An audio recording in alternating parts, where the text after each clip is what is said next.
Most folks around here stick with standard measurements. Easier to find replacement parts, easier to match up with existing hardware.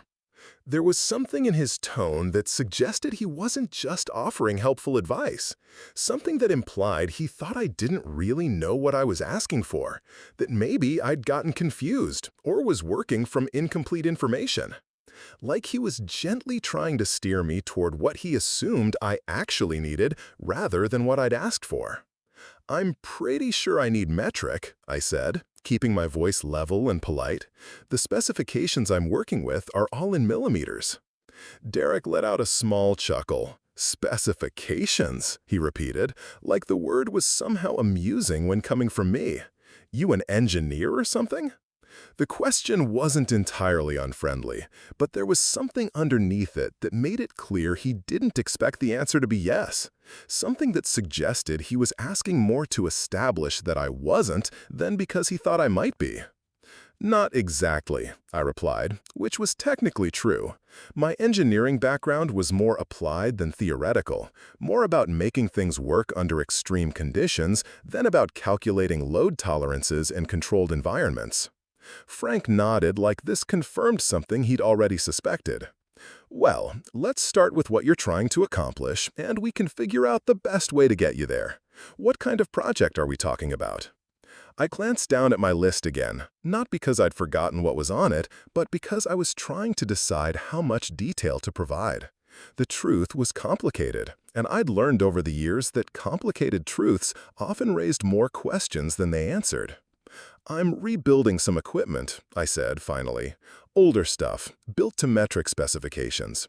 Need to make sure I have the right tools before I start taking things apart." Derek had moved closer to the counter now, clearly interested in where this conversation was heading. "What kind of equipment? Maybe we can suggest some alternatives that might work better." There was still that underlying assumption in his voice, that suggestion that whatever I thought I needed, he probably knew better. That whatever project I was working on, there was likely a simpler or more common approach that I hadn't considered. "It's specialized equipment," I said, keeping my answer vague but honest. "Not something you'd typically see in civilian applications." Frank's eyebrows went up slightly.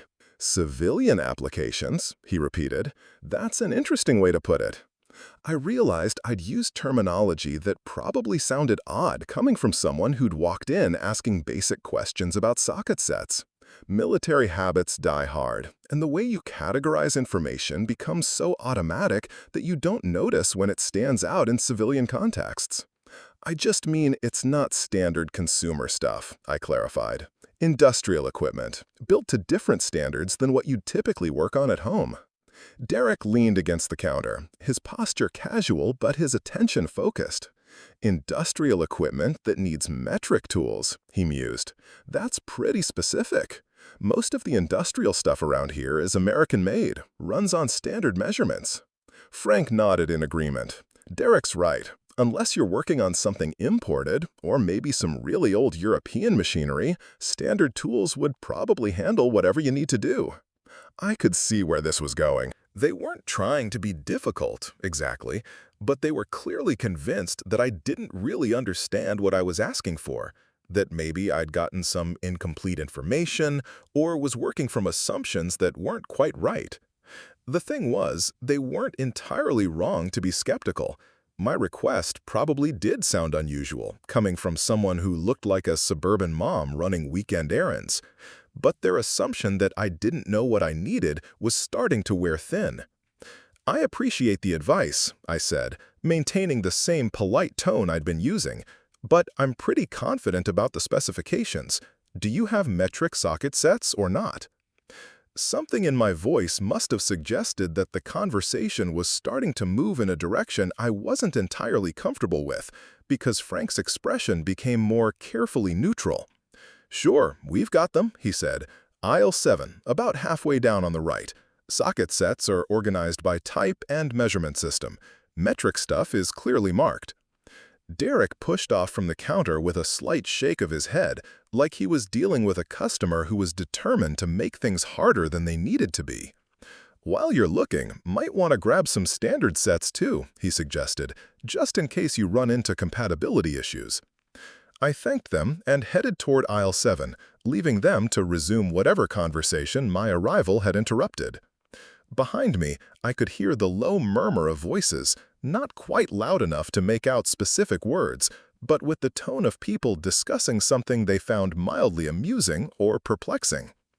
Aisle 7 was well organized, with tools arranged by category and clearly labeled sections for different measurement systems. The metric socket sets were exactly where Frank had said they'd be, displayed alongside their standard counterparts, with price tags that suggested the store moved enough of both types to keep them regularly stocked. I took my time examining the options, not because I was uncertain about what I needed, but because I wanted to make sure I was getting quality tools that would hold up under use. The sets ranged from basic homeowner versions to professional-grade tools with lifetime warranties and prices that reflected the difference in quality. As I was comparing two different sets, trying to decide whether the extra cost for the professional version was justified for my purposes, I became aware that someone had entered the aisle behind me. Not Frank or Derek, but another customer, judging by the lack of red polo shirt and the more casual way he was moving through the space. "Excuse me," a voice said, and I turned to see a man probably in his late 40s wearing work clothes that suggested he spent his days doing physical labor. "You wouldn't happen to know where they keep the pipe threading equipment, would you?" I shook my head. "Sorry, I'm not familiar with the store layout. You might want to ask at the counter." He nodded, but instead of leaving, he glanced down at the socket sets I'd been examining. "Working on a car?" he asked conversationally. "Equipment repair," I replied, giving him the same vague answer I'd given Frank and Derek. "Metric stuff, huh?" He looked at the tools in my hands with the sort of casual expertise that suggested he knew his way around a toolbox. "That's pretty unusual for around here.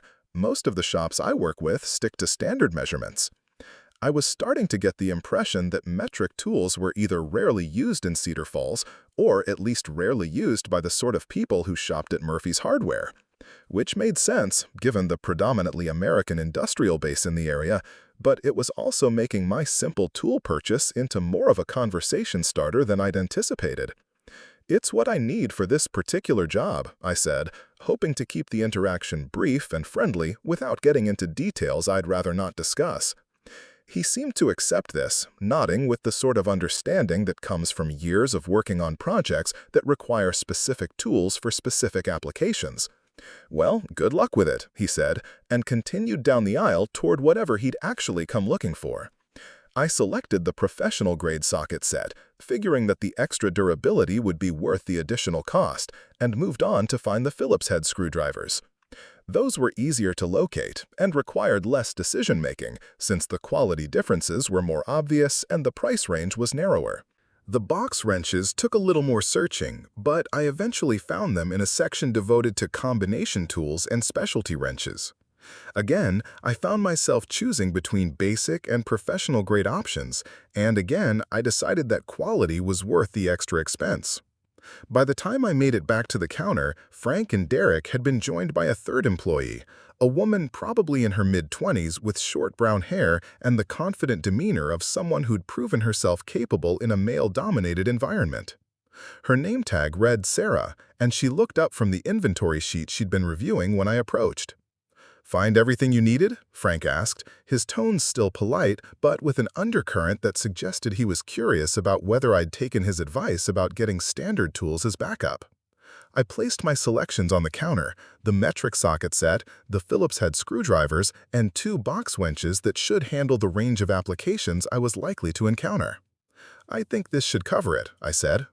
Derek picked up the socket set and examined the packaging with the sort of attention that suggested he was genuinely curious about my choice. "Professional grade," he observed. "That's serious money for metric tools you might not use very often." Sarah glanced at the tools, then at me, her expression more neutral than either of her coworkers. "These are good quality," she said simply. "Should last you a long time if you take care of them." Frank began scanning the items, the barcode reader beeping with each pass. "You know," he said conversationally, "if you're working on equipment repair, you might want to consider building a relationship with one of the local shops. Most of them have extensive tool collections, and they might be able to handle whatever you're working on more efficiently than trying to do it yourself. It was well-meaning advice, the sort of suggestion that made sense if you assumed I was a hobbyist or occasional DIY enthusiast who'd gotten in over her head. But there was also an implication that whatever I was planning to do would be better handled by professionals, that maybe I should reconsider whether I had the expertise to tackle the project myself.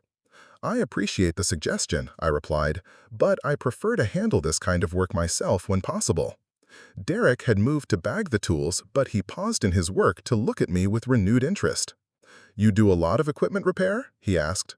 "Some," I said, which was both accurate and completely inadequate as a description of my experience. "What kind of stuff do you usually work on?" Sarah asked, and her tone suggested genuine curiosity rather than skepticism. I found myself in the familiar position of trying to answer a simple question that didn't have a simple answer. The truth was that I'd worked on everything from communications equipment to vehicle engines to weapon systems, in environments ranging from controlled workshops to field conditions where improvisation was more important than precision. But that level of detail would raise questions I wasn't prepared to answer. "Mechanical systems, mostly," I said finally. "Some electronics, depending on the application." Frank had finished scanning my items and was waiting for me to provide payment information, but the conversation had clearly captured his attention as well. "Electronics and mechanical systems," he repeated thoughtfully. "That's a pretty broad skill set. You work in maintenance somewhere?" The question was getting closer to territory I preferred not to discuss in casual conversation, but it was also difficult to avoid without seeming evasive or rude. "I've done maintenance work," I said, which was technically true even if it didn't come close to describing the scope or nature of that work. Derek had finished bagging my tools and was now leaning against the counter with the sort of casual posture that suggested he was setting in for a longer conversation. "Industrial maintenance?" he pressed, "or more like automotive repair?" I was starting to feel like I was being interviewed rather than simply making a purchase, and while the questions weren't hostile, they were becoming increasingly specific in ways that made me uncomfortable. "A little of both," I said, hoping to end the line of inquiry without being abrupt.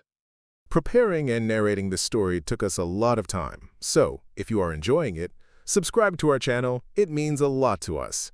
Now back to the story. Sarah seemed to sense my discomfort because she moved to take over the transaction from Frank. "Your total is $87.43, she said, focusing on the business at hand rather than continuing the interrogation. I pulled out my wallet and was reaching for my credit card when Frank's phone rang. Not his personal cell phone, but the landline that sat on the counter behind the register, the store's main number that customers would call with questions or to check on inventory. Frank answered with the standard business greeting. "Murphy's Hardware, this is Frank. How can I help you?"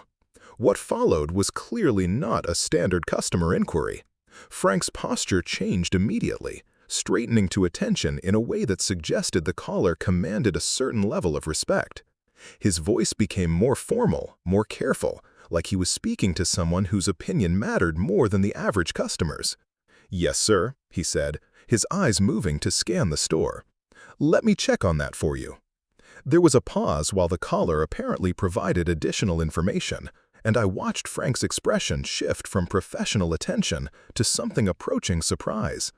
His gaze moved across the three customers currently in the store, lingering on each of us as if he was trying to match a description to a face. "Commander Johnson," he repeated, and I felt my stomach tighten slightly. "Yes, sir, she's here now." The conversation continued for another minute or two, with Frank providing responses that were clearly deferential and increasingly precise. "Yes, sir, I understand. The military discount will be applied automatically." "No, sir, no problem at all. Thank you for calling." When he hung up, the store had gone completely quiet. Derek and Sarah were both staring at Frank with expressions that suggested they'd never seen him take a call quite like that one. And Frank was looking directly at me, with a mixture of confusion and something that might have been embarrassing. "Commander Johnson," he said slowly, like he was testing how the words sounded. "That was Colonel Martinez from the base. He wanted to make sure you received appropriate service and that your discount was properly applied." The silence that followed was the kind that happens when everyone in a room suddenly realizes they've been operating under completely incorrect assumptions. Derek's casual lean against the counter had disappeared, replaced by a more upright posture that suggested he was rapidly reassessing everything that had happened since I'd walked in. Sarah had gone very still, her hands resting on the counter as she looked at me with new eyes. I could feel the weight of their attention, the shift in dynamic that comes when people realize they've been talking to someone whose position and experience they'd completely misjudged.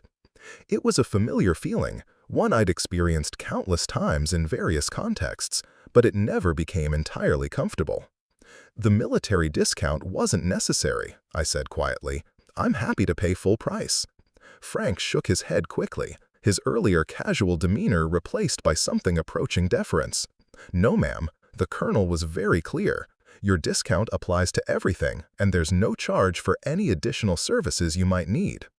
Derek had moved away from the counter, creating more space in a way that suggested he was suddenly aware that his previous casual approach might have been inappropriate. "Ma'am," he said, his voice carrying a respect that had been completely absent from his earlier comments. "Is there anything else we can help you with? Any other tools or equipment you might need?" The transformation was remarkable and uncomfortable in equal measure. These were the same people who'd been gently condescending about my tool knowledge 10 minutes ago, who'd suggested I might not really understand what I was asking for, who'd implied that my project might be better handled by professionals. Now they were treating me with the sort of careful respect usually reserved for important customers or people who might have the authority to cause problems if they were dissatisfied with their service. "I think I have everything I need," I said, accepting the bag of tools from Sarah's suddenly careful hands. "Thank you for your help." Frank was already moving to adjust the transaction, his fingers working quickly across the register to apply whatever discount the colonel had authorized. "Commander," he said, and there was something in his voice that suggested he was still processing the revelation. "I hope you understand that we didn't realize. I mean, we would have." I held up a hand to stop him, not because I was angry, but because I could see where the apology was heading and I didn't think it was necessary. "You provided good customer service," I said simply. "I got what I came for, and you were helpful in finding it." But even as I said it, I could see that Frank and Derek were replaying our entire interaction, examining their comments and assumptions through a completely different lens. Sarah, who had been the most professionally neutral throughout the exchange, looked the least uncomfortable, but even she seemed to be reassessing her impression of the morning's events. The drive back to my temporary quarters should have been routine, just another Saturday morning errand completed without incident. But I found myself replaying the conversation at Murphy's Hardware, thinking about the moment when everything shifted, when Frank's casual dismissal transformed into careful deference, when Derek's smirking confidence evaporated into nervous respect. It wasn't the first time my cover had been blown by an unexpected phone call, though it was certainly one of the more mundane circumstances. Usually, these revelations happened in contexts where maintaining operational security actually mattered, where the wrong person learning the wrong information could compromise ongoing missions or put personnel at risk. A hardware store in Cedar Falls wasn't exactly a high-stakes environment, but the principle remained the same. Once people knew who you really were, the dynamic changed in ways that were difficult to control. I pulled into the parking lot of the extended stay hotel where I'd been living for the past 6 weeks, a generic chain property that catered to business travelers and people in temporary work situations. The room was clean and functional, with the sort of furniture that prioritized durability over comfort, and a color scheme designed to offend absolutely no one. It served my purposes, which were simple: a secure place to sleep, a desk where I could work, and enough privacy to conduct sensitive phone calls without worrying about thin walls or curious neighbors. The tools went on the desk next to my laptop, still in their Murphy's Hardware bag with the receipt that now showed a military discount I hadn't requested. I'd need those tools later in the week, assuming the equipment I was waiting for arrived on schedule and in the condition I'd been promised. The project itself was straightforward enough, at least from a technical perspective.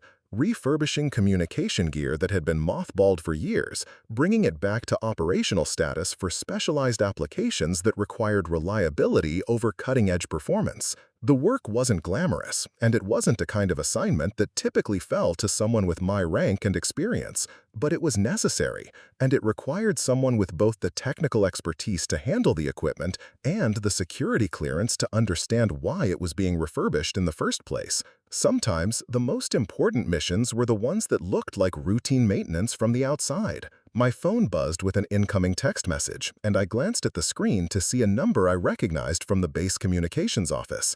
The message was brief and professional. Package delivery scheduled for Tuesday, 0800. Confirm receipt and availability for inspection. I typed back a quick confirmation, then set the phone aside and opened my laptop. The secure connection took a few minutes to establish, routing through multiple servers and encryption protocols that turned a simple internet session into something considerably more complex. When the connection was finally stable, I logged into the system that would let me check on the status of various ongoing projects and review any updates that might affect my current assignment. The equipment manifest was exactly what I'd expected to see. 3 communication units dating back to the early 2000s, built to military specifications but using technology that was now considered legacy. Not obsolete exactly, but definitely showing their age in an era when civilian smartphones had more computing power than some of the systems I'd trained on early in my career. The refurbishment requirements were detailed but not particularly challenging. Replace aging components with modern equivalents where possible, update firmware to current security standards, verify that all systems met current operational requirements. Standard work for anyone with experience in military electronics, though the security implications meant it couldn't be contracted out to civilian repair shops. What made the assignment more complex was the timeline. The equipment needed to be operational within 2 weeks, which meant working efficiently without cutting corners on testing and verification. And it needed to be done quietly, without drawing attention from local civilians who might wonder why someone was working on military gear in a small Wisconsin town. Hence the cover story about equipment repair, the vague answers about industrial applications, and the awkward moment when Colonel Martinez's phone call had revealed more about my actual position than I'd intended to share with the hardware store staff. I spent the next hour reviewing technical specifications and ordering replacement components from approved suppliers. Most of the parts were standard items that could be sourced through normal channels, but a few required special authorization and would need to be shipped through military logistics networks. Nothing that would cause delays if everything went according to schedule, but enough potential complications to keep me focused on contingency planning. The laptop chimed with an incoming secure message, and I switched to the encrypted communication system that connected me with my chain of command. The message was from Colonel Martinez himself, brief but pointed. Understand there was an incident at local hardware store. Recommend increased operational security awareness. Reply with assessment. I stared at the screen for a moment, considering how to respond. The incident had been minor, more embarrassing than operationally significant, but it did highlight some gaps in my cover story that I'd need to address going forward. Living and working in a small town meant that people paid attention to strangers, asked questions, remembered details. What seemed like casual conversation at Murphy's Hardware could easily become local gossip if the wrong person started wondering about the woman who'd bought professional-grade metric tools and received personal attention from a base commander. I typed a careful response. Local interaction remained within acceptable parameters. Cover identity maintained. No operational security concerns at this time. We'll monitor situation and adjust protocols as necessary. It was a diplomatic way of saying that I'd handled the situation appropriately, that there was no immediate cause for concern, but that I understood the colonel's point about being more careful. Small-town discretion required different skills than urban anonymity, and I was still adjusting to the rhythms and expectations of life in Cedar Falls. The truth was that I'd been operating in larger cities for so long that I'd forgotten how much more visible you become in a community where everyone knows everyone else. In Chicago or Milwaukee, a woman buying tools at a hardware store might not warrant a second glance. In Cedar Falls, it was unusual enough to generate conversation, questions, speculation about what kind of project would require metric socket sets and professional-grade equipment. My phone rang, interrupting my thoughts about operational security and small-town dynamics. The caller ID showed a local number I didn't recognize, which immediately put me on alert. Very few people in Cedar Falls had my phone number, and most of my official communications came through secure channels rather than standard cell service. "Hello?" I answered, keeping my voice neutral and professional. "Commander Johnson?" The voice was male, older, with the sort of careful politeness that suggested the caller wasn't entirely sure he should be making this call. "This is Frank Kowalski from Murphy's Hardware. I hope you don't mind me calling directly." I did mind, actually, but there was no point in saying so. "What can I do for you, Mr. Kowalski?" "Well, ma'am, I wanted to apologize for this morning. If we'd known who you were, we would have handled things differently. Derek and we were just trying to be helpful, but I realize now that some of our comments might have come across as, well, as questioning your expertise." The apology was well-intentioned, but it also confirmed my concerns about operational security. Frank had clearly spent time thinking about our interaction, analyzing what had been said and done, trying to piece together information that might help him understand who I was and what I was doing in his town. "I appreciate the call," I said carefully, "but there's really no need to apologize. You provided good customer service, and I got the tools I needed." "That's very gracious of you to say, ma'am, but I've been thinking about it, and I realize we made some assumptions we shouldn't have made. About your experience, I mean." And your project. There it was. Frank wasn't just apologizing. He was fishing for information, trying to understand what kind of project would require a military commander to personally visit his hardware store. What kind of equipment I was working on that needed metric tools and professional-grade components. "Sometimes assumptions are unavoidable," I replied, keeping my tone friendly but non-committal. "You couldn't have known my background just by looking at me."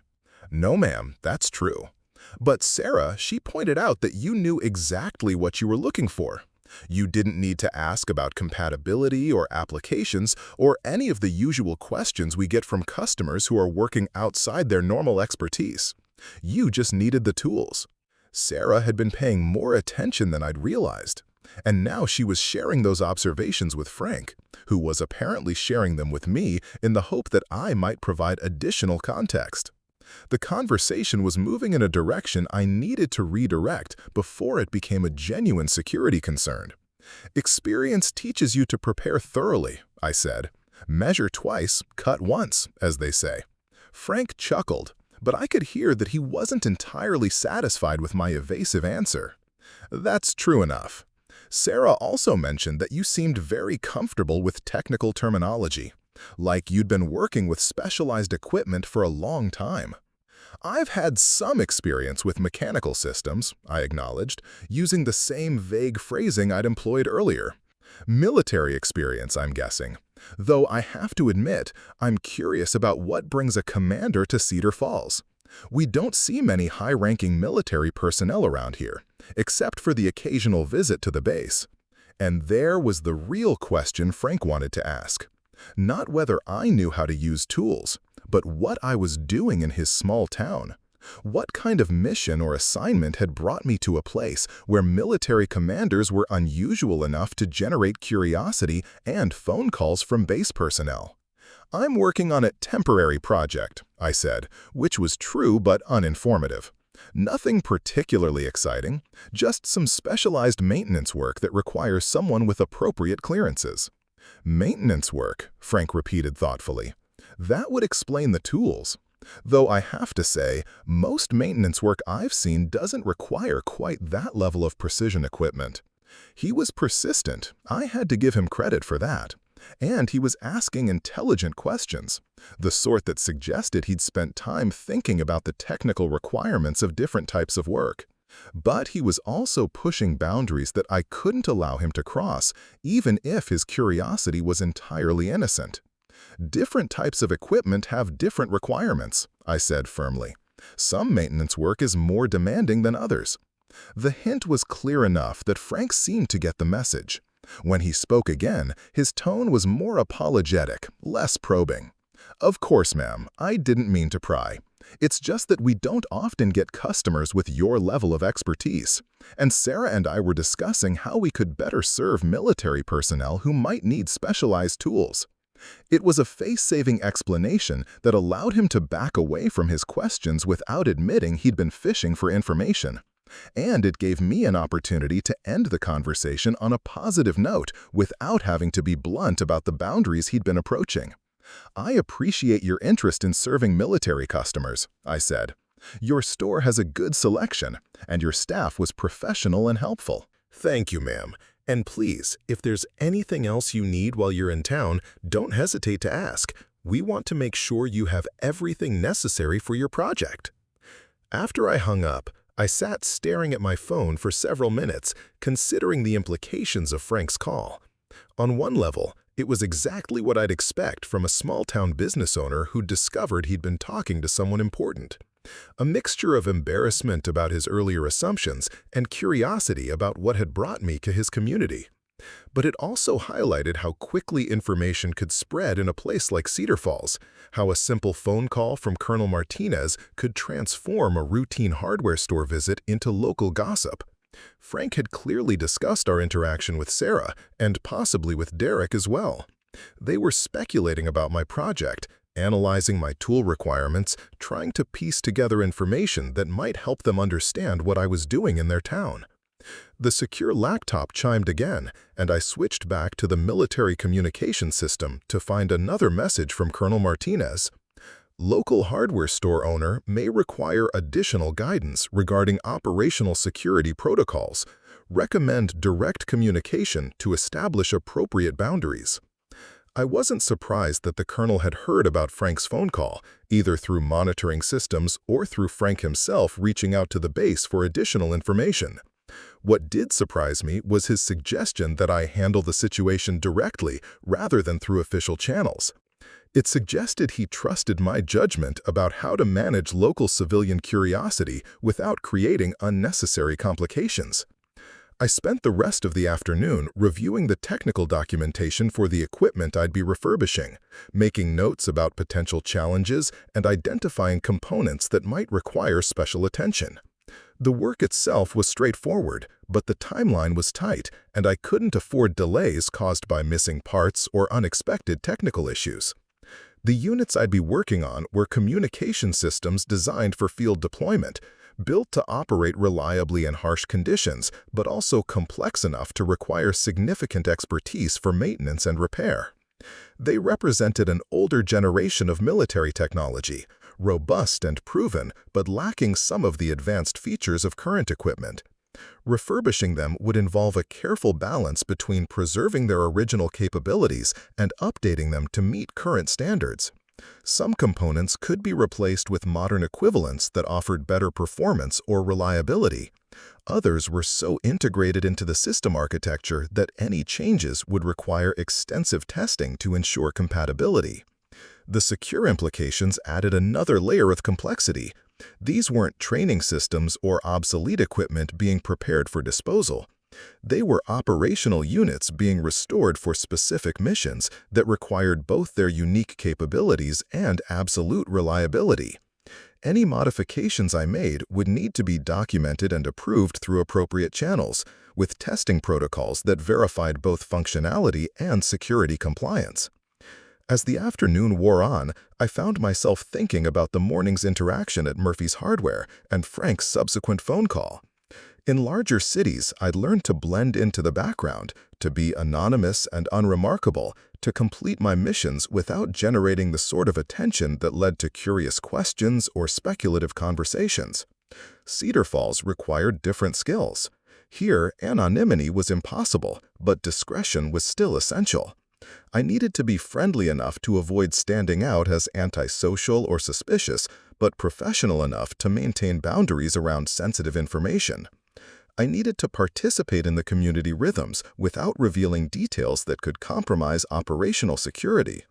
The phone rang again, and this time the caller ID showed Sarah Hendricks, the female employee from Murphy's Hardware. I hesitated before answering, wondering if this was going to be another fishing expedition disguised as customer service. "Hello?" I answered. "Commander Johnson, this is Sarah from Murphy's. I hope you don't mind me calling, but I wanted to follow up on something." Her tone was different from Frank's, more direct and less apologetic. She didn't sound like someone who was uncomfortable about earlier assumptions or eager to make amends for perceived slights. She sounded like someone who had specific information to share. "What can I do for you, Sarah?" "Well, I've been thinking about your tool requirements, and I realized there might be some additional items that could be useful for the type of work you're doing. Specialized equipment that we don't normally stock, but could order if you need it." It was a reasonable offer, a sort of follow-up that good salespeople provide to ensure customer satisfaction. But something in her tone suggested there was more to it than simple customer service. "What kind of specialized equipment?" I asked. "Electronic diagnostic tools, precision measuring instruments, that sort of thing. Equipment that would be useful for someone working on sophisticated communication systems." I went very still.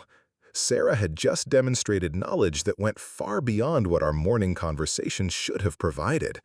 She hadn't just observed that I was comfortable with technical terminology, she'd somehow determined that I was working on communication equipment specifically. "That's an interesting assumption," I said carefully. "It's an educated guess," Sarah replied. "Based on your tool selection, your comfort level with metric specifications, and the fact that Colonel Martinez felt it necessary to personally ensure you received appropriate service. Plus, I did some research after you left." "What kind of research?" "Public records, mostly. Information about military personnel assigned to temporary duty in the area, cross-referenced with the types of projects that would require both high-level security clearances and specialized technical expertise." Sarah had just revealed that she'd spent considerable time and effort investigating my presence in Cedar Falls.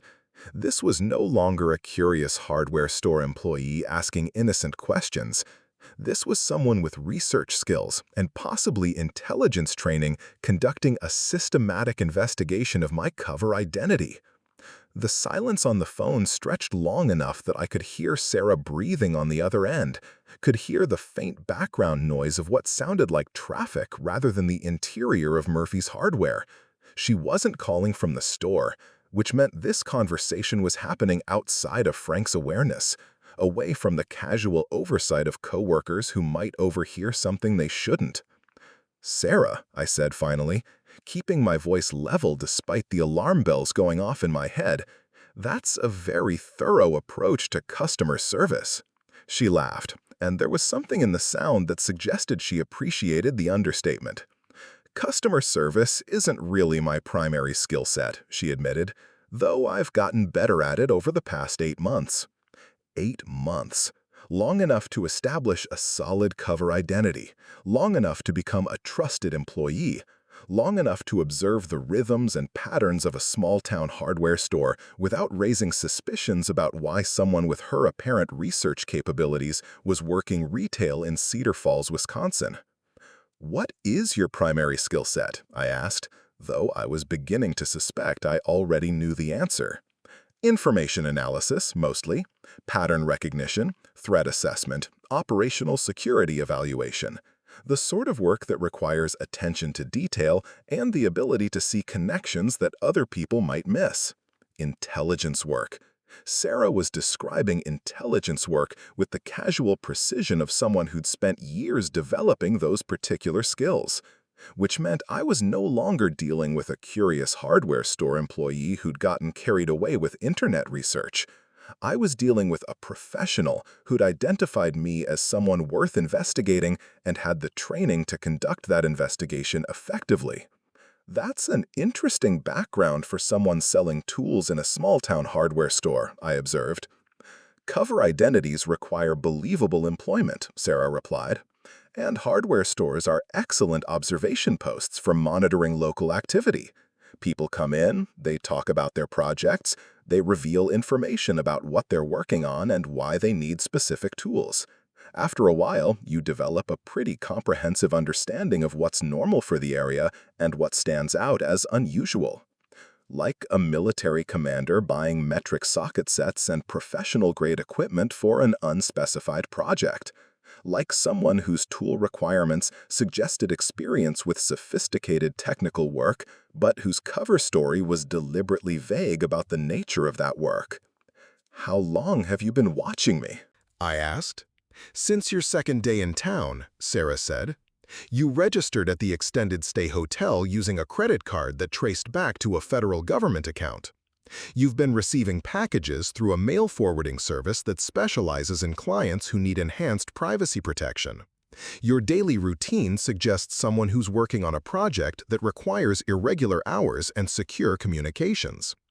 She'd been conducting surveillance, not casual observation, but systematic intelligence gathering, designed to build a comprehensive profile of my activities and associations. The question was whether she was working alone or as part of a larger operation, and whether her interest in me was professional curiosity or something more specific. "You're very thorough," I said. "Thoroughness keeps you alive in this business," Sarah replied. "And it helps you identify when someone new arrives in your area of operations with credentials that don't quite match their apparent mission." Area of operations. She was using terminology that confirmed she wasn't just someone with intelligence training working a cover job. She was actively operating in Cedar Falls, which meant there was something happening in this quiet Wisconsin town that required professional intelligence attention. "What kind of operation are you running?" I asked. "The kind that requires monitoring unusual activity in a geographic area that's supposed to be quiet and unremarkable," she said. "The kind that gets complicated when high-ranking military personnel show up unexpectedly to work on classified projects." I felt a chill that had nothing to do with the Wisconsin weather. Sarah wasn't just curious about my presence in Cedar Falls. She was concerned about it. Whatever operation she was running, my arrival had created complications that she needed to understand and manage. "I'm not here to interfere with anyone else's work," I said carefully. "I know," Sarah replied. "I've spent the last 6 weeks trying to figure out whether your project and mine are connected, or whether your presence is just an unfortunate coincidence that's making my job more difficult." 6 weeks. She'd been aware of me since almost the moment I'd arrived in Cedar Falls, had been conducting surveillance and analysis while I'd been focused on equipment specifications and project timelines. While I'd been worrying about maintaining operational security in a small-town environment, she'd been systematically investigating my cover identity and trying to determine whether I represented a threat to her mission. "What conclusion did you reach?" I asked. "That you're exactly what you appear to be," she said. "A military specialist assigned to refurbish communication equipment for an operation that requires both technical expertise and high-level security clearances. Routine work that happens to be taking place in an area where routine work is unusual enough to generate attention." It was an accurate assessment as far as it went, but it also revealed that Sarah had access to information that should have been classified well above the level of a hardware store employee conducting casual research. She knew details about my project that weren't available through public records or standard background checks. "You seem to know quite a bit about routine military work," I observed. "I know enough to recognize it when I see it," Sarah said. "And I know enough to distinguish between legitimate operations and potential security threats." "What kind of security threats?" "The kind that involve people using military credentials and classified projects as cover for activities that aren't quite what they appear to be.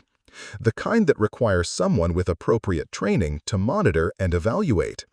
Sarah was describing counterintelligence work. She wasn't just gathering information about my activities. She was assessing whether those activities represented a legitimate military operation or something more problematic, which meant she had both the authority and the expertise to make that kind of evaluation. "How long have you been working counterintelligence?" I asked. "Long enough to know when someone's asking questions they already know the answers to," Sarah replied, and I could hear the smile in her voice. "And long enough to recognize when a conversation has moved beyond the point where we should be conducting it over unsecured communications." She was right, of course. We'd both revealed enough information to confirm that we were both intelligence professionals operating undercover in the same small town. But the specific details of our respective missions, the nature of our organizations and objectives, those were conversations that required secure environments and proper authentication protocols. "Where would you suggest we continue this discussion?" I asked. "There's a state park about 15 miles north of town, hiking trails that are usually empty on weekday afternoons. Good sight lines, minimal risk of electronic surveillance, enough ambient noise from wind and wildlife to mask conversation. I could meet you there tomorrow at 1400 hours. A secure meeting location, chosen with operational security in mind." Sarah was proposing a face-to-face discussion in an environment where we could verify each other's identities and speak freely about sensitive information. It was a professional approach that suggested she took this situation seriously and wanted to resolve it through proper channels. "I'll be there," I said. "Look for the trail marker at the north end of the parking area," Sarah said. "Follow it for about half a mile until you reach the overlook. I'll find you." After she hung up, I sat in my hotel room staring at my phone and trying to process what had just happened. In the space of one weekend, my routine equipment refurbishment project had become complicated by the presence of another intelligence professional who'd been conducting surveillance on me for weeks. The secure laptop chimed with another incoming message, and I switched to the encrypted communication system to find a priority notification from Colonel Martinez. "Intelligence indicates possible unauthorized surveillance of your location. Recommend enhanced security protocols and immediate status report." So the colonel was aware that something was happening, though it wasn't clear whether he knew about Sarah specifically or was responding to more general intelligence about potential security threats in the area. Either way, his message confirmed that my situation had escalated beyond a simple equipment refurbishment assignment. I typed a careful response. "Confirmed contact with unidentified intelligence operative conducting local surveillance.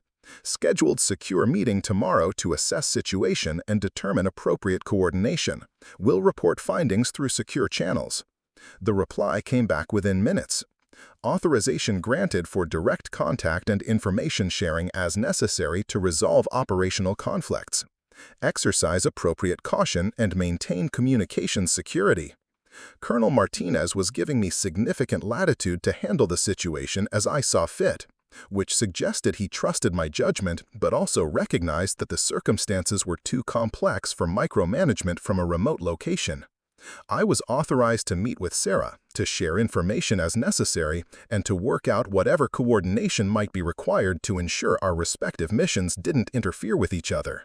The next 24 hours passed slowly. I completed routine project work, reviewed technical documentation, and maintained my normal schedule of activities while thinking constantly about the upcoming meeting with Sarah. Every interaction with local civilians took on new significance. Every routine errand became an opportunity to observe whether I was still under surveillance. The drive to the state park took me through rolling Wisconsin countryside, past farms and forests that showed the first hints of autumn color. The park itself was exactly what Sarah had described, a well-maintained but lightly used recreation area with hiking trails that wound through wooded hills and offered scenic overlooks of the surrounding landscape. I arrived at the parking area precisely at 1400 hours and found only 2 other vehicles, both with the dusty appearance of cars that belonged to serious hikers rather than casual visitors. The trail marker Sarah had mentioned was clearly visible at the north end of the lot, marking the beginning of a path that disappeared into dense woodland. The hike to the overlook took exactly the time Sarah had estimated, winding uphill through mature hardwood forest that provided excellent concealment and natural sound masking. When I reached the designated meeting point, I found a wooden bench positioned to take advantage of a break in the trees that offered views across miles of rural Wisconsin. Sarah was already there, but she looked nothing like the hardware store employee I'd met 2 days earlier. Gone were the casual work clothes and friendly customer service demeanor. Instead, she wore dark hiking gear that suggested both serious outdoor experience and tactical awareness, and her posture carried the alert confidence of someone operating in professional mode. "Commander Johnson," she said as I approached, rising from the bench with fluid precision. "Thank you for meeting me." "Agent Hendricks, I assume," I replied, using the name from her hardware store badge but with a title that reflected what I now understood about her actual profession. She smiled at that, the first genuinely relaxed expression I'd seen from her. Actually, it's Agent Chen. Sarah Hendricks is a cover identity, though I've grown quite fond of it over the past 8 months. Agent Chen. The name suggested Asian heritage, which was consistent with her appearance, but had been obscured by the context of small-town Wisconsin, where such details seemed less relevant. Now, meeting her in a professional capacity, I could see the calculation and assessment in her eyes that I'd missed during our hardware store interaction. "What agency?" I asked, settling onto the bench beside her while maintaining enough distance to suggest professional courtesy rather than casual friendliness. "Defense Intelligence Agency," she replied, "Counterintelligence Division, assigned to monitor potential security threats in rural areas that host sensitive military installations or operations." DIA.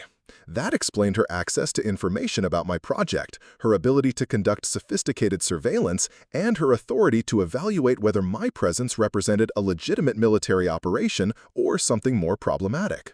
DIA specialized in military-related intelligence work, including the kind of counterintelligence operations that would be necessary to protect classified projects in small-town environments. "How long have you been operating in Cedar Falls?" I asked. 8 months, as I mentioned.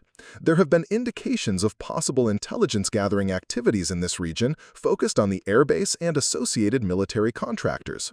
Nothing dramatic, nothing that constituted an immediate threat, but enough unusual activity to warrant long-term surveillance and assessment. "What kind of unusual activity?" Agent Chen pulled out a tablet and accessed files that were clearly stored on a secure system. "Increased internet traffic, focused on military personnel and installations. Unusual patterns of travel and accommodation bookings that suggested possible surveillance teams. Local civilians asking questions about military activities that were more sophisticated than typical community curiosity." She was describing the sort of low-level intelligence gathering that could indicate foreign interest in American military capabilities, the kind of activity that might not represent an immediate threat but could contribute to larger intelligence operations over time. The sort of thing that required patient, long-term monitoring to understand and counter effectively. "And then I showed up," I said. "And then you showed up," she agreed. "A high-ranking military specialist with technical expertise assigned to a classified project operating under minimal cover in an area that was already under counterintelligence surveillance. From my perspective, you were either a legitimate military operation that complicated my mission, or you were part of whatever I was investigating." It was a reasonable assessment. My arrival in Cedar Falls, my project requirements, my interactions with local civilians, all of it would have been consistent with either legitimate military work or sophisticated intelligence operations using military cover. Agent Chen had needed to determine which was the case before she could proceed with her own mission. "What convinced you I was legitimate?" I asked. "Several factors," she replied, scrolling through files on her tablet. "Your operational security was good but not perfect, which suggested genuine military training rather than intelligence school techniques. Your project timeline and resource requirements were consistent with the equipment refurbishment mission described in classified communications I was able to access. And most importantly, your behavior patterns suggested someone focused on completing a specific technical task rather than gathering intelligence about local activities." She'd been watching me closely enough to analyze my behavioral patterns, to distinguish between the kind of activities that suggested legitimate work and those that might indicate intelligence gathering. It was sophisticated analysis that required both extensive training and significant operational experience. "You've been very thorough," I observed. "Thoroughness is essential in counterintelligence work," Agent Chen replied, "especially when dealing with situations where legitimate operations and intelligence activities can look very similar from the outside. What's your assessment now?" She closed the tablet and looked directly at me, her expression serious but no longer cautious. "You're exactly what you appear to be, and your project poses no threat to my operation. In fact, your presence might actually be beneficial." "How so?" "Because anyone conducting surveillance of military activities in this area would be very interested in a high-ranking specialist working on classified equipment. If there are hostile intelligence operatives in the region, your presence should draw their attention and potentially expose their activities." Agent Chen was suggesting that my project could serve as bait for whatever intelligence operation she was investigating, that my legitimate military work might help identify and counter potential threats by attracting the attention of people who shouldn't be interested in routine equipment refurbishment. "Are you proposing some kind of coordination?" I asked. "I'm proposing that we ensure our respective missions don't interfere with each other," she said carefully. "You continue your equipment work, I continue my counterintelligence operations, and we maintain communication to address any issues that might arise." It was a reasonable proposal that would allow both of us to complete our assignments without the complications that had developed over the past few days. But it also represented a significant shift in my operational environment, from a simple technical project to something that might attract hostile attention. "What kind of security support can you provide?" I asked. "Ongoing surveillance of your activities to identify any unusual interest from third parties. Coordination with local law enforcement to ensure rapid response if needed. Intelligence sharing about potential threats or suspicious activities in the area." Agent Chen was offering to provide security coverage for my project while using it as part of her own counterintelligence operation. It would give me additional protection while helping her accomplish her mission objectives. A mutually beneficial arrangement that addressed both of our operational requirements. "I'll need to clear this with my chain of command," I said. "Of course. I've already briefed my supervisors about the situation and received authorization to propose coordination. They're prepared to communicate directly with Colonel Martinez to work out the administrative details." She'd anticipated my response and had already begun the process of establishing formal coordination between our respective organizations. It was professional efficiency that suggested she'd handled similar situations before and understood the bureaucratic requirements for joint operations. We spent the next hour discussing specific details of how our coordination would work, what kind of communication protocols we'd use, and how we'd handle various contingencies that might arise.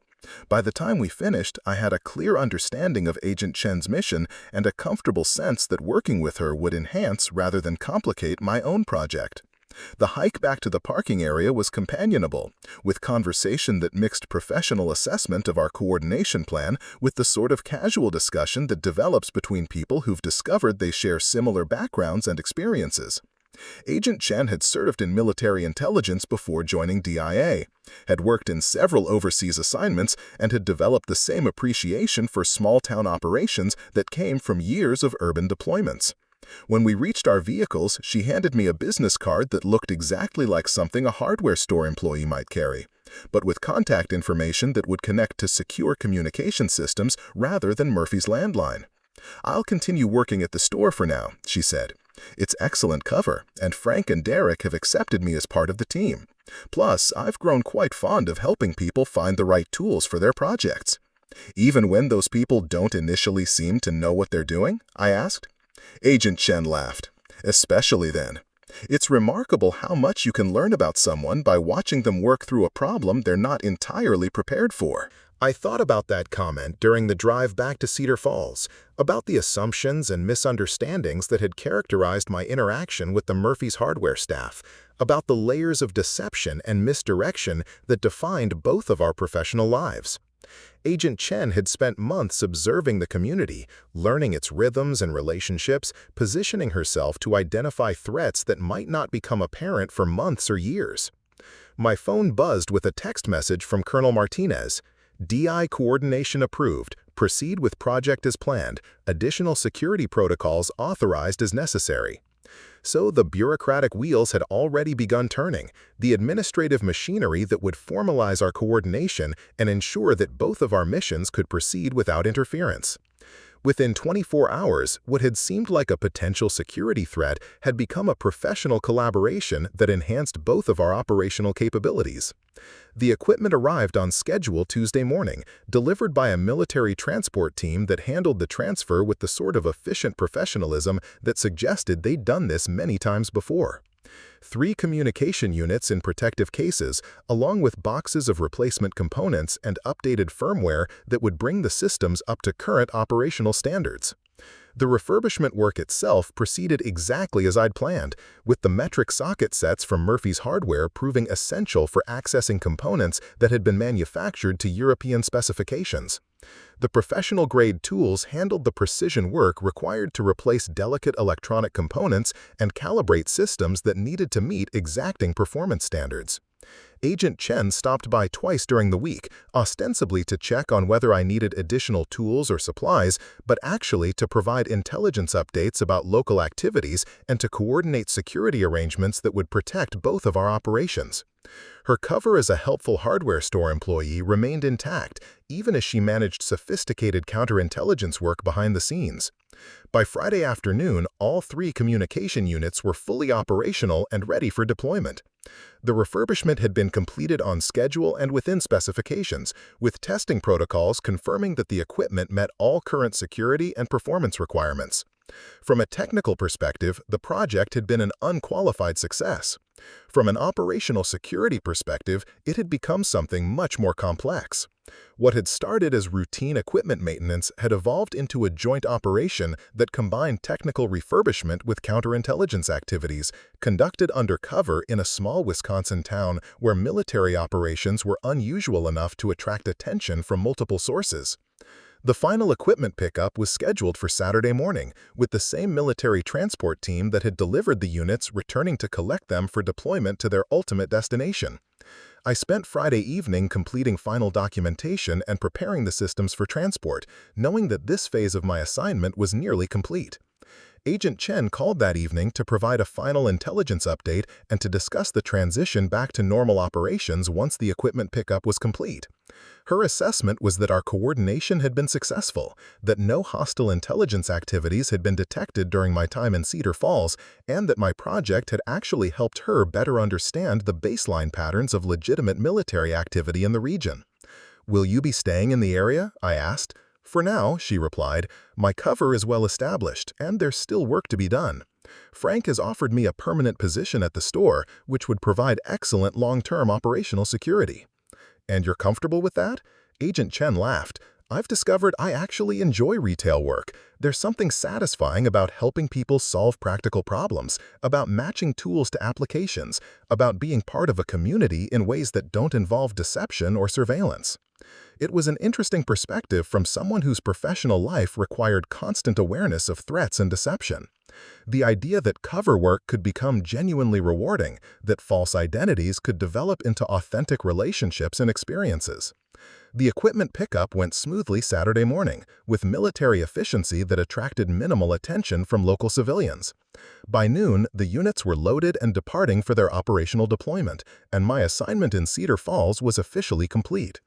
I checked out of the extended stay hotel and loaded my personal equipment into my car, preparing for the drive back to my permanent duty station. As I walked through the empty room one final time, I reflected on how much had changed since that first morning at Murphy's Hardware, when I'd been worried about operational security and local curiosity, when the biggest challenge seemed to be obtaining the right tools without attracting unnecessary attention.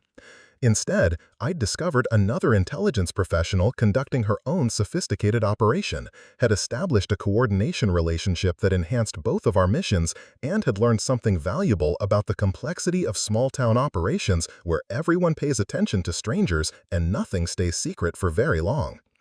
My final stop in Cedar Falls was Murphy's Hardware, where I wanted to thank Frank and Derek for their assistance and to say goodbye to Agent Chen in her Sarah Hendricks persona. The store was busy with weekend customers, families working on home improvement projects, and contractors picking up supplies for Monday jobs. Frank was behind the counter when I entered, and his face lit up with recognition and what appeared to be genuine pleasure at seeing me again. "Commander Johnson, good to see you. How did your project turn out?" "Very well, thank you," I replied. "The tools you recommended worked perfectly." "That's excellent to hear. Sarah mentioned you might be finishing up this week. Will you be staying in the area or heading back to your regular assignment?" "Heading back," I said, "but I wanted to stop by and thank you for your help. You run a good operation here." Derek had emerged from one of the aisles and joined us at the counter, his demeanor much more respectful than it had been during our first encounter. "Ma'am, it was an honor to serve you.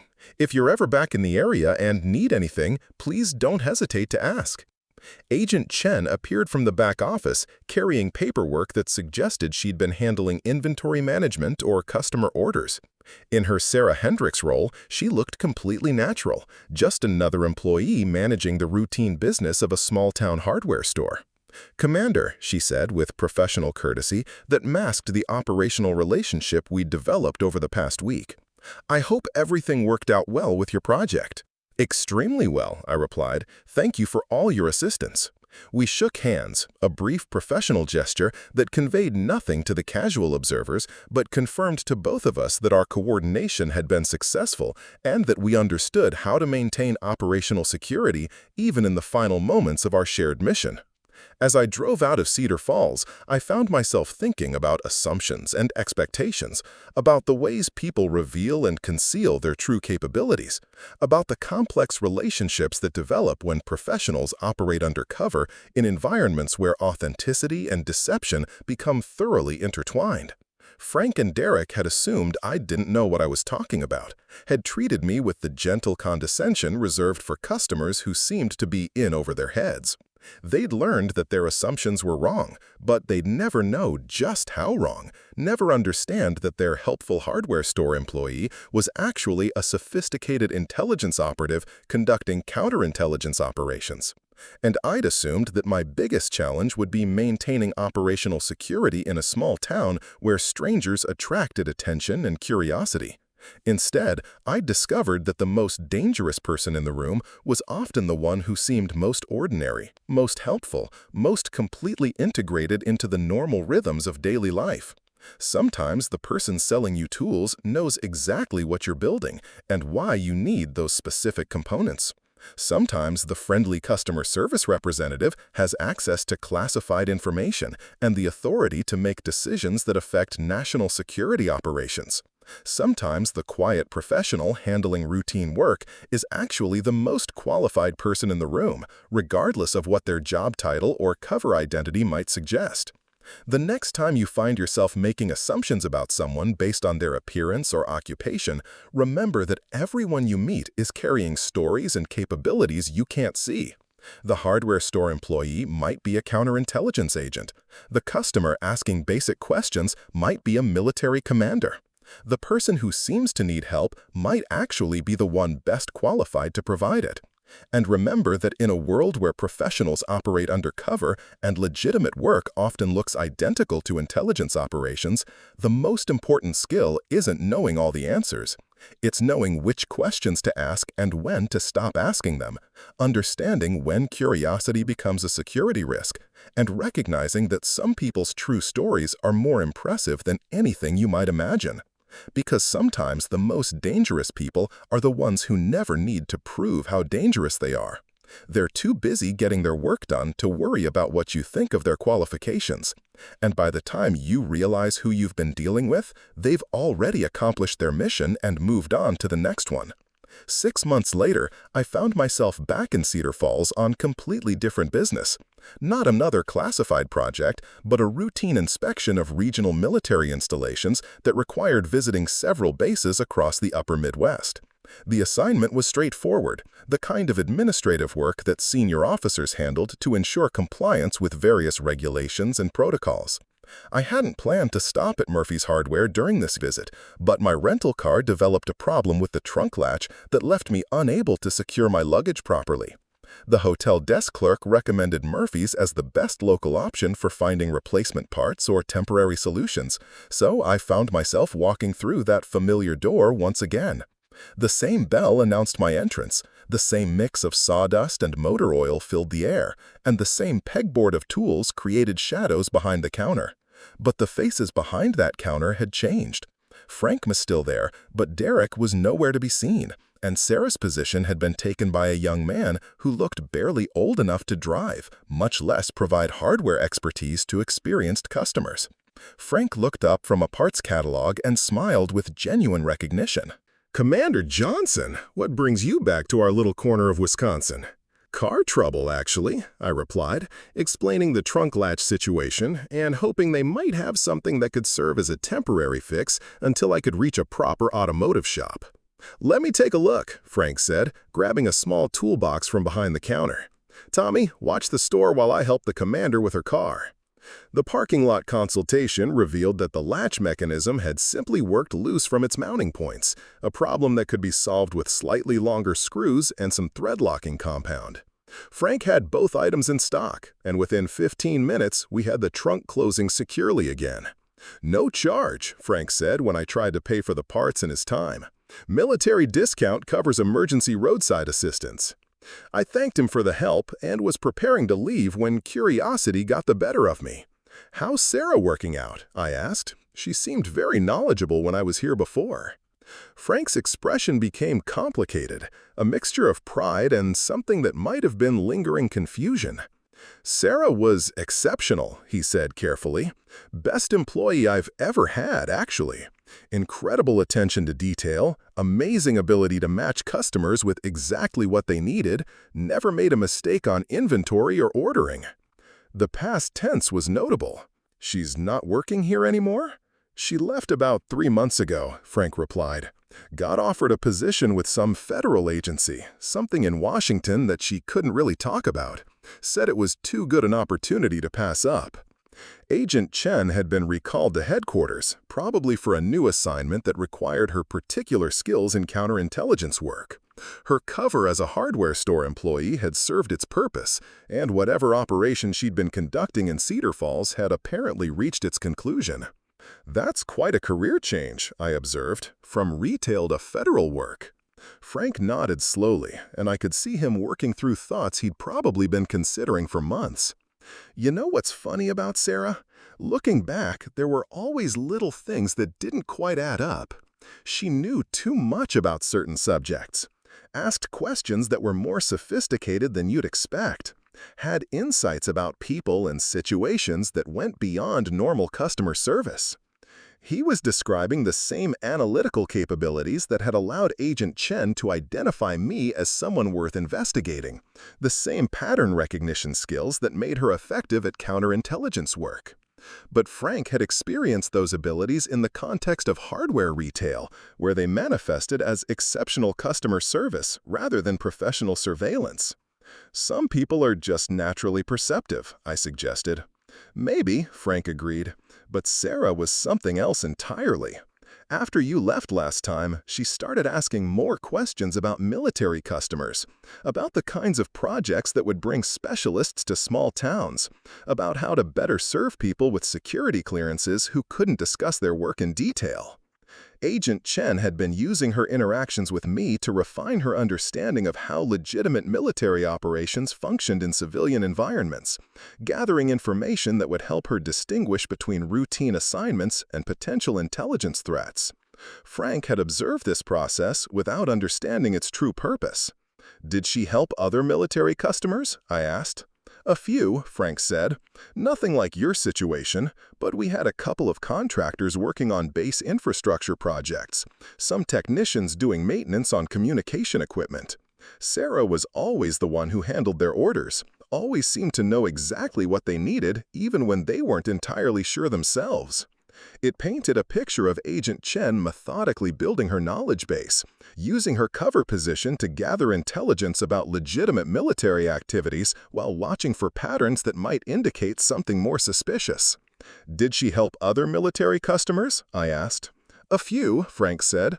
"Nothing like your situation, but we had a couple of contractors working on base infrastructure projects, some technicians doing maintenance on communication equipment. Sarah was always the one who handled their orders, always seemed to know exactly what they needed, even when they weren't entirely sure themselves." It painted a picture of Agent Chen methodically building her knowledge base, using her cover position to gather intelligence about legitimate military activities while watching for patterns that might indicate something more suspicious. Each interaction with military personnel had contributed to her understanding of normal operational rhythms, making her better equipped to recognize when something abnormal was happening. "She was definitely good at her job," I agreed. Frank was quiet for a moment, looking at the hardware store that had served as Agent Chen's cover for 8 months of sophisticated intelligence work. "You know what I think?" he said finally. "I think Sarah was a lot more than she seemed. I think maybe she was one of those federal agents who work undercover, gathering information about things the rest of us never hear about. It was remarkably close to the truth, closer than Frank could know, and certainly closer than Agent Chen would have been comfortable with him getting. But it also demonstrated the kind of intuitive understanding that develops when someone spends months working closely with a professional who's operating undercover. "What makes you think that?" I asked. "Lots of little things," Frank replied. "The way she handled difficult customers, like she was trained in conflict resolution. The way she remembered details about people and their projects, like she was building files on everyone. The way she asked questions that seemed casual but always focused on specific information." Frank had been observing Agent Chen's professional techniques without recognizing them as such, interpreting sophisticated intelligence methods as exceptional customer service skills. It was a testament to her operational security that he'd noticed something unusual without understanding what he was seeing. "And then there was the way she left," Frank continued.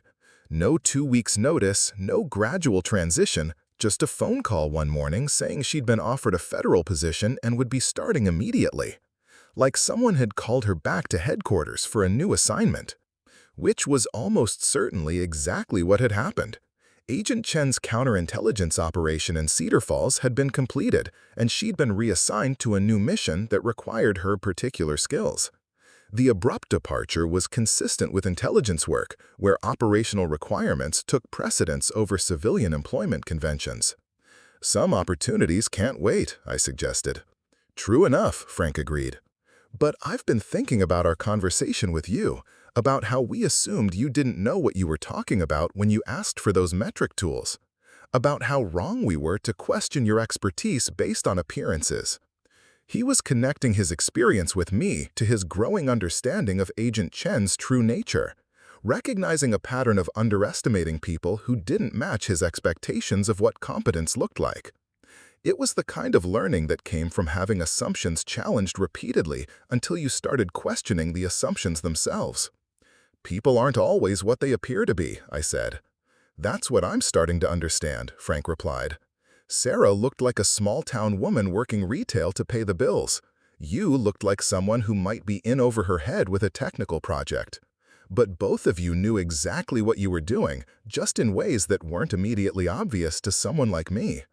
It was a perceptive analysis that captured something important about how competence and expertise manifest in different contexts. Agent Chen had been exceptional at hardware retail precisely because she brought intelligence training to customer service work. I had been effective at equipment refurbishment because military experience had taught me to prepare thoroughly and work systematically. "Experience teaches you to be prepared," I said, echoing something I'd told him during our first conversation. Frank nodded thoughtfully. "Sarah used to say something similar, that you could learn everything you needed to know about someone by watching how they approach problems they weren't sure how to solve." Agent Chen had been describing her intelligence analysis techniques, the way she assessed people's capabilities and intentions by observing their behavior under uncertainty. But Frank had experienced it as insight into customer psychology, as exceptional ability to understand what people needed even when they couldn't articulate it clearly. A customer entered the store at that moment, ending our conversation and sending Frank back to his normal duties. But as I drove away from Murphy's Hardware for what would probably be the last time, I found myself thinking about the layers of meaning that had been embedded in what seemed like a simple hardware store transaction. Frank had provided good customer service to 2 women who'd seemed to need basic assistance with tool selection and project planning. What he hadn't known was that one of those women was a military commander conducting classified equipment refurbishment, while the other was a federal agent conducting counterintelligence operations. His assumptions about our expertise had been wrong in ways that he was only beginning to understand months later. But the more interesting revelation was how those incorrect assumptions had affected the quality of service we'd both received. Frank and Derek had been helpful, but in the condescending way that suggested they thought we needed more guidance than we'd actually required. They'd provided good advice, but advice that was based on their assessment of our apparent limitations rather than our actual capabilities.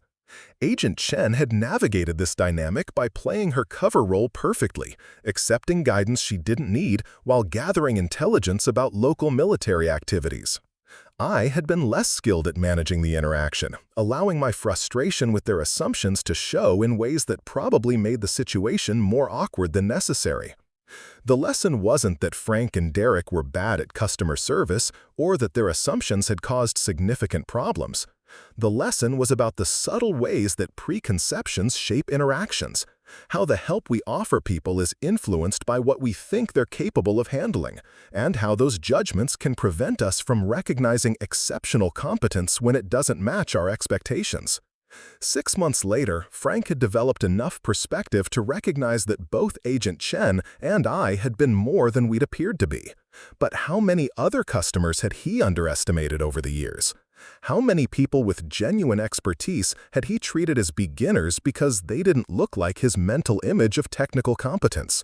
And, more importantly, how often did I make the same kinds of assumptions in my own professional life? How many times had I assessed someone's capabilities based on their appearance or apparent background, rather than taking the time to understand what they actually knew and could do? The drive back to my hotel gave me time to consider these questions, to think about the ways that expertise and competence manifest differently in different contexts. Agent Chen had been extraordinary at hardware retail because she brought intelligence training to customer service. Frank was excellent at running a small-town hardware store because he understood his community and genuinely cared about helping people solve practical problems. Neither of them had been wrong about their respective capabilities. The misunderstanding had come from assumptions about what those capabilities meant in contexts where they weren't immediately recognizable or easily categorized.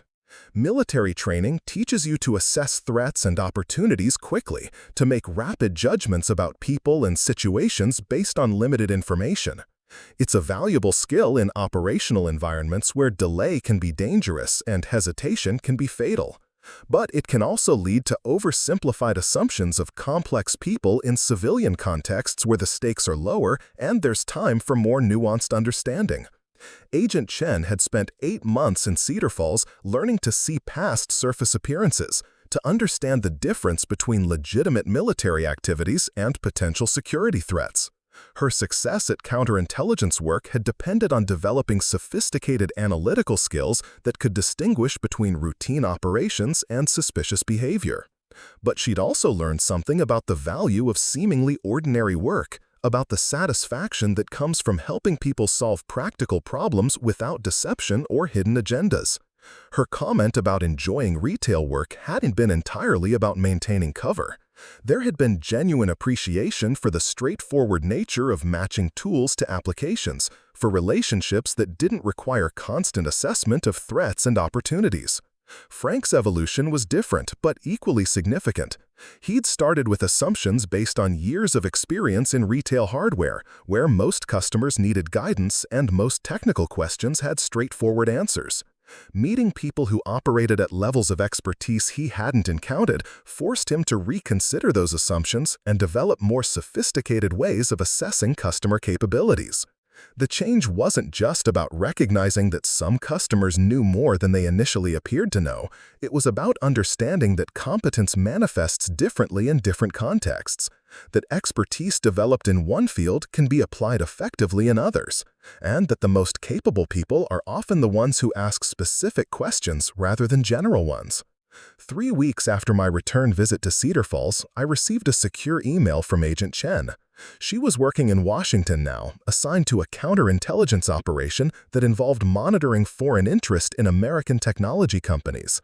The work was challenging and important, she wrote, but she missed the straightforward nature of hardware retail and the satisfaction of helping people solve practical problems. She also mentioned that she'd used lessons learned during her Cedar Falls assignment to develop new training protocols for intelligence officers working undercover in small-town environments. The experience of operating as Sarah Hendricks had taught her valuable things about community integration, about the balance between maintaining cover and gathering useful intelligence, about the importance of understanding local rhythms and relationships. Her email concluded with an observation that seemed particularly relevant to my own thoughts about assumptions and expertise. The most dangerous mistake in intelligence work is assuming that people are exactly what they appear to be. But the second most dangerous mistake is assuming that they're definitely not what they appear to be. Sometimes the hardware store employee really is just a hardware store employee. Sometimes the customer asking basic questions really doesn't know what she's talking about. The skill is in learning to tell the difference. It was a sophisticated analysis that captured something essential about human assessment and the challenges of operating in environments where appearances can be both revealing and deceiving. Agent Chen had learned to navigate those complexities through months of careful observation and analysis, developing skills that would serve her well in future assignments. But her comment also highlighted something important about my own experience at Murphy's Hardware. I had been frustrated by Frank and Derek's assumptions about my expertise, annoyed by their gentle condescension and unsolicited advice. But I had also made assumptions about them, dismissing them as small-town retailers who couldn't possibly understand the complexity of my work. The truth was more nuanced. Frank and Derek were experts in their own field, with knowledge and experience that I couldn't match. They understood hardware, knew their community, and genuinely wanted to help customers succeed with their projects.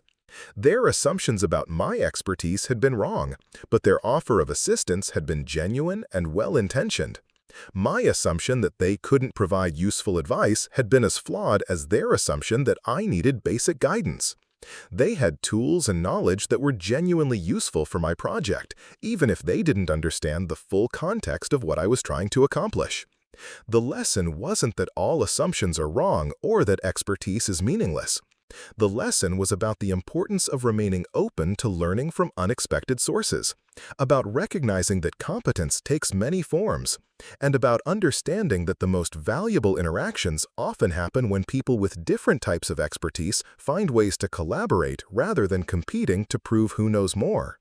Frank had learned this lesson through his interactions with Agent Chen and me, developing a more sophisticated understanding of how to assess and serve customers whose capabilities didn't match his initial expectations.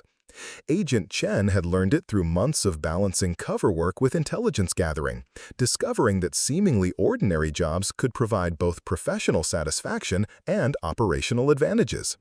I had learned it by recognizing that my frustration with their assumptions had been based on my own assumptions about what small-town hardware expertise could contribute to military-grade technical work. The metric socket sets I'd purchased from Murphy's Hardware had been essential to completing my project successfully. Frank's recommendation of professional-grade tools had been exactly right, even though he hadn't understood the specific applications I had in mind.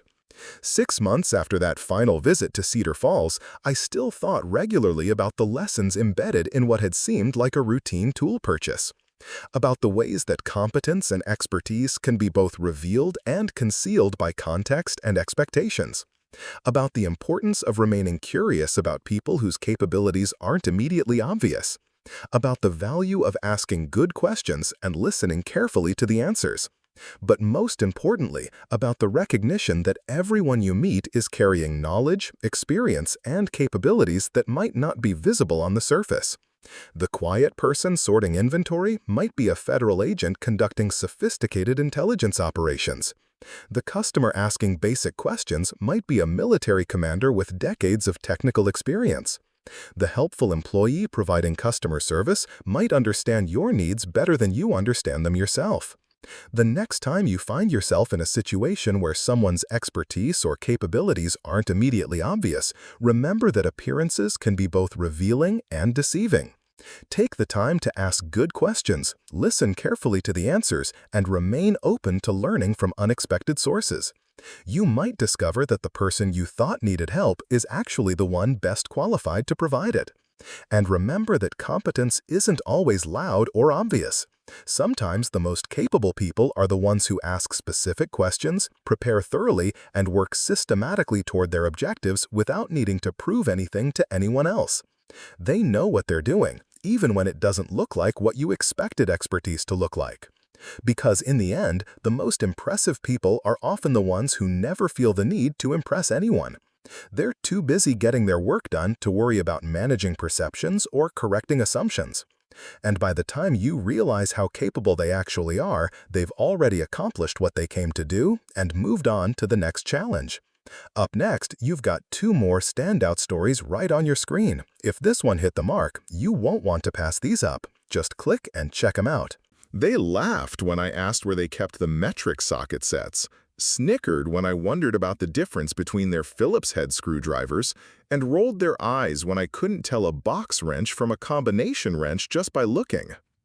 The guys behind the counter at Murphy's Family Hardware treated me like I was some clueless suburban mom who'd wandered in looking for decorator screws and pastel paint samples. But when that call came through on the store's landline, and I heard my name spoken with a very different kind of respect, when I watched the owner's face drain of all color as he stammered, "Yes, sir, Commander Johnson's military discount has been applied," every smug comment died in their throats.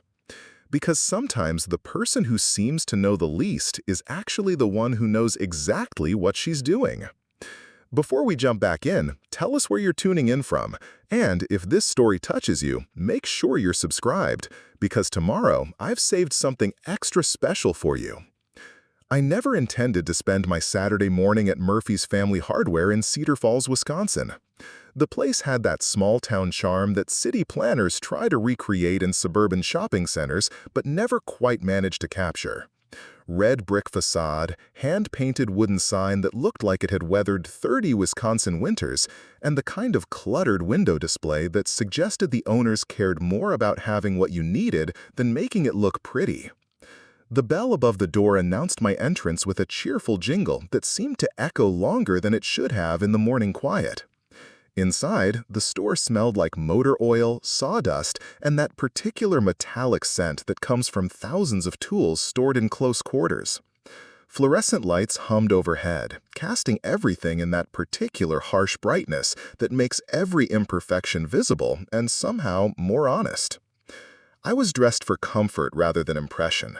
Dark jeans, worn but clean, a plain gray sweatshirt with sleeves pushed up to my elbows, and sneakers that had seen better days but still provided decent support for walking on concrete floors. My hair was pulled back in a simple ponytail, no makeup except for the sunscreen I'd applied out of habit, and the only jewelry I wore was a simple watch with a black band that had stopped keeping perfect time years ago, but still ran well enough for civilian purposes. The counter sat near the front of the store, positioned so the staff could see both the entrance and most of the aisles. Behind it, a pegboard displayed what I assumed were the more expensive or frequently stolen items. Small hand tools, specialty screws, replacement parts for equipment I couldn't identify just by looking. Two men stood behind the counter, both wearing the red polo shirts that marked them as employees, both looking like they'd been having a conversation that my entrance had interrupted. The older of the two was maybe 50, with the kind of gut that comes from years of good living and the confident posture of someone who'd spent decades being the expert in the room. His name tag read Frank, and he had the weathered hands of someone who'd spent plenty of time working with the tools he sold. The younger guy looked to be in his early 30s, lean and restless, with the sort of carefully maintained facial hair that suggested he spent significant time thinking about his appearance. His name tag said Derek, and he had the eager energy of someone still trying to prove he belonged. I approached the counter with the list I'd made the night before, pulling it from my pocket and unfolding it carefully. The paper was standard notebook paper, torn from a spiral-bound pad with my handwriting in blue ink listing the items I needed to pick up. Nothing complicated, nothing that should have required extensive hardware expertise, just basic supplies for a weekend project. Frank looked up from whatever paperwork he'd been reviewing and gave me the kind of smile that retail workers perfect over time. Polite, professional, just welcoming enough to suggest good customer service without implying any particular enthusiasm for the interaction. "Morning," he said, his voice carrying the slight accent that marked him as a Wisconsin native. "What can we help you find today?" I glanced down at my list, then back up at him. "I need some metric socket sets, probably ranging from 8mm up to about 19.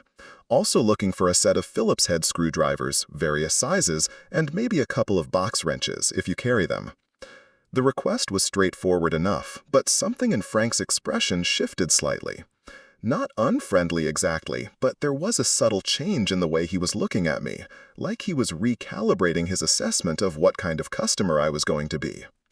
Derek had stopped pretending to organize inventory and was now openly listening to our conversation, a slight smirk playing at the corners of his mouth that suggested he found something amusing about my request. "Metric sockets," Frank repeated slowly, like he was making sure he'd heard correctly.